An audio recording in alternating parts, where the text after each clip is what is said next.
Selamat malam Ibu Wawat. Selamat malam Bu Juju. Apa kabar nih malam ini? Baik Bu, Alhamdulillah. Ibu gimana kabarnya? Ya, puji Tuhan saya juga sehat. Syukurlah kita sehat ya sehingga kita berjumpa malam ini. Terima kasih Iya. loh Bu Wawat untuk waktunya ya. Sama-sama Bu, saya juga senang bisa berjumpa dengan Ibu. Ya, oke, karena waktu kita tidak banyak ya Bu Wawat, kita akan lanjut aja. Kira-kira apa nih yang mau disampaikan Bu Wawat malam ini? Ini Bu, kebetulan sekali saya tuh sudah lama ya ingin menceritakan permasalahan saya ini. Jadi Bu, kalau saya tuh kebanyakan dapat jam mengajar itu jam terakhir. Oh, begitu. Nah, saya tuh terus terang saja menjadi permasalahannya itu sebetulnya bukan jam terakhirnya sih Bu. Jadi kalau di jam terakhir itu anak-anak tuh ngantuk Bu, tidak fokus, Iya. Iya. ngobrol gitu ya. Terus kalau mendengarkan tuh Bu, mendengarkan misalnya saya menjelaskan tuh paling hanya 1 2 menit gitu ya, udah rame lagi. Pokoknya saya tuh merasa aduh gimana gitu Bu, berat sekali rasanya gitu Bu. Oh iya. Oh begitu ya. Jadi anak di jam terakhir terlebih ya tidak fokus, ngobrol, ngantuk gitu ya. Nah, kira-kira nih Bu, dari pembicaraan ini apa yang ingin diperoleh di akhir percakapan kita ini nanti Bu?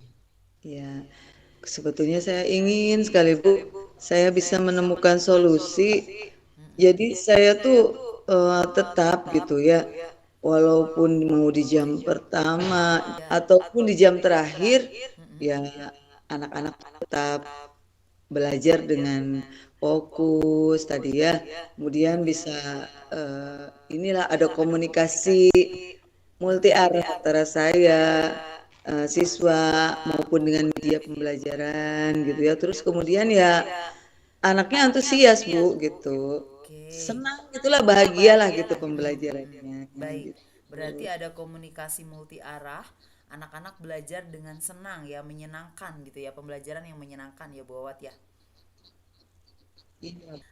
Nah, berbicara tentang pembelajaran yang fokus ya, Bu Awat. Nah, pembelajaran fokus tadi kata Bu Awat, pembelajaran yang menyenangkan. Nah, menurut Bu Awat, kira-kira pembelajaran yang menyenangkan itu seperti apa, Bu?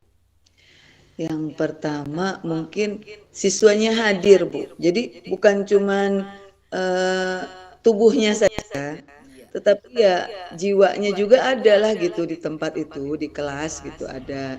Jadi mereka tuh hadir dengan sepenuhnya atau mungkin dikatakan dengan kesadaran diri lah gitu. Mereka memiliki kesadaran diri, termotivasi gitu untuk mengikuti pembelajaran. Motivasinya intrinsik dari dirinya.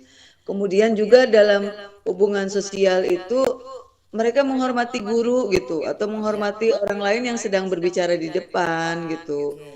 Ataupun relasi Bu, hubungan relasi yang baik gitu.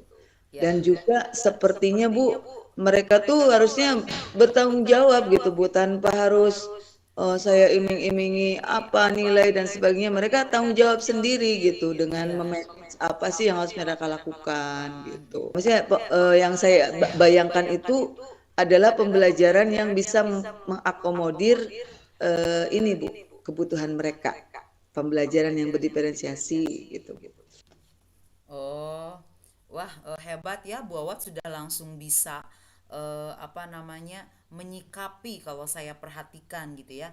Kalau tadi yang saya perhatikan itu menurut Bu Awat pembelajaran yang menyenangkan itu diantaranya adalah adanya keterlibatan ya, adanya komunikasi multi arah dari siswa dengan guru tentu saja. Lalu kemudian di situ pembelajaran menyenangkan terjadi jika ada kesadaran siswa ya, kemudian adanya tanggung jawab dari siswa begitu. Nah, kemudian di sini Bu Awat juga ternyata sudah bisa memunculkan sesuatu yang akan Ibu Awat lakukan yaitu di sini mengakomodir kebutuhan siswa terlebih mungkin untuk siswa-siswi yang tadi ya pada saat belajar mungkin ngobrol sendiri gitu ya, gerak-gerak sendiri ya, tidak fokus gitu. Nah, kalau menurut pengamatan Bu Awat, ya. Tadi kan sudah disebutkan nih kondisi-kondisi siswa, lalu bahkan Bu Awad sudah sudah mulai bisa menangkap ya gelagat dari siswa ini.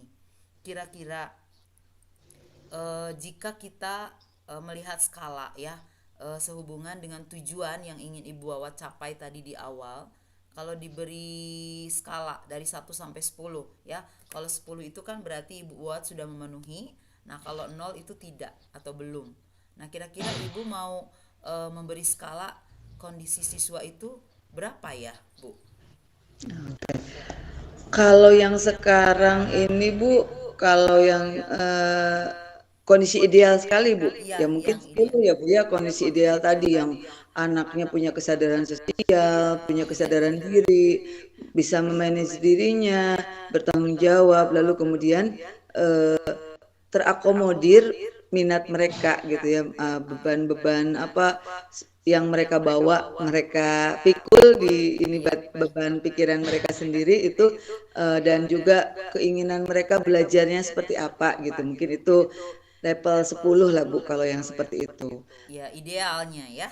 Idealnya seperti itu gitu Bu. Tapi kalau yang kenyataan sekarang mungkin Bu, maksud Ibu Iya, ya. Kalau betul. kenyataan yang sekarang ini yang ada, aduh Bu, 4 paling Bu nilainya Bu.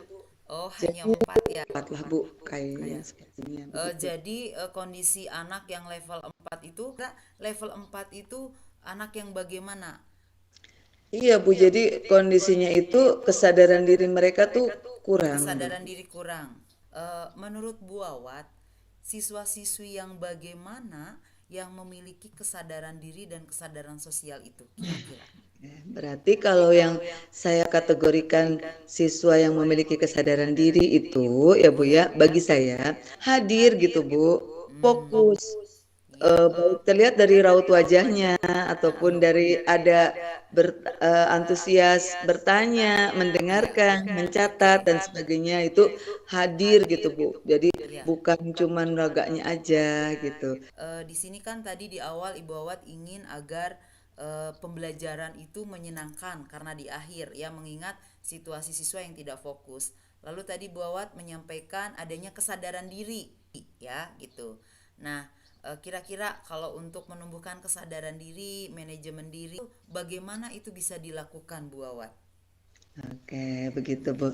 Baik, mungkin yang pertama saya akan melakukan ini Bu, PSE. Untuk yang PSE ya Bu ya, Ya. PSE, rencana PSE, saya melakukan cek feeling Bu. Hmm. Cek feeling artinya saya ingin mengetahui dulu kondisi perasaan mereka seperti ini. Bagaimana ya mereka tuh kondisinya. Ya. Misalnya contohnya absen satu, misalnya mereka diberi absen, saya panggil satu, maka yang absen satu akan berdiri dan menyebutkan bagaimana perasaannya. Nanti absen satu akan menyebutkan angka, misalnya 10, nanti absen 10 akan menyebutkan perasaannya. Begitu secara bergantian. Saya akhirnya mengetahui sebagian besar nih kondisi siswa sedang bagaimana perasaannya. Nah, Ya. lalu kemudian saya akan mencoba membahas dengan siswa supaya mereka memiliki motivasi intrinsik lah gitu ya, agar mau sehingga mereka bisa hadir gitu. Luar biasa sekali ya Bu Awat. Apa namanya, apa yang Ibu Awat sampaikan itu saya rasa itu sudah menjadi suatu cara ya yang bisa Bu Awat lakukan. Nah, seperti itu. Iya. Kira ini mau kapan nih Bu Awat? Ya, pertemuan yang akan datang Bu, saya mau Pertemuan yang cek. akan datang ya. Oke. Saya rasa suatu hal yang menarik ya apa yang dilakukan Bu Awat itu ya. Semoga ini bisa membantu. Gimana Bu Awat kira-kira perasaan Bu Awat? Apakah tujuannya tercapai? Aduh, senang sekali Bu. Alhamdulillah ya, akhirnya saya menyadari saya punya potensi gitu ya. Artinya saya ada beberapa potensi yang sebetulnya anak miliki gitu. Jadi itu yang saya temukan dari pembicaraan Dari ini. Dan juga pembicaraan tadi ini Ibu ya. menyadarkan beberapa tantangan dan sebagainya. Kemudian mengajak saya untuk fokus ke satu dulu gitu ya, Ya, mengarahkan ya. untuk saya fokus ke satu rencana dulu ya. Baik, terima kasih Bu Awat ya. Semoga pembicaraan kita pada malam hari ini memang bisa membantu ya. Minggu depan kita ketemu lagi ya Bu Wawat ya. Iya, Ibu. Terima kasih Kita sharing banyak. kembali. Terima kasih Ya. banyak Bu Wawat. Selamat Selamat malam. malam, sehat-sehat ya Bu. Ya, Ibu, terima kasih.